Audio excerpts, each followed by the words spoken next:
नमस्कार. यंदा सरासरीपेक्षा अधिक पाऊस. अवघा देश वर्षभर ज्याची चातकासारखी वाट पाहतात तो मान्सून पुढच्या 5 दिवसात केरळमध्ये पोहोचणार आहे.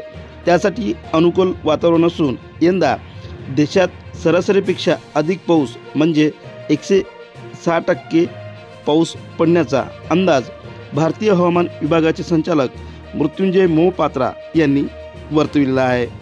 यावर्षी ईशान्य भारतात सामान्य पातळीपेक्षा कमी, वायव्य भारतात सामान्य, तसेच देशाच्या मध्य व दक्षिण प्रदेशात सामान्य पातळीपेक्षा अधिक पाऊस होण्याची अपेक्षा आहे. देशात मान्सूनच्या महत्त्वाच्या क्षेत्रात महाराष्ट्र, राजस्थान, मध्य प्रदेश, ओडिशा, छत्तीसगड, उत्तर प्रदेश, पश्चिम बंगाल या राज्याचा समावेश होतो.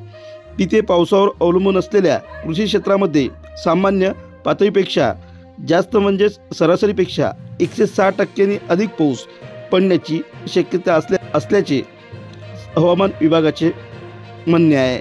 येत्या जून महिन्यात देशात सामान्य पातळीचा पाऊस दीर्घ कालावधीच्या 166.9 मिलीमीटरच्या सरासरीपेक्षा 12 ते 108% पाऊस बरसण्याचा अंदाज भारतीय हवामान खात्याने वर्तवलेला आहे.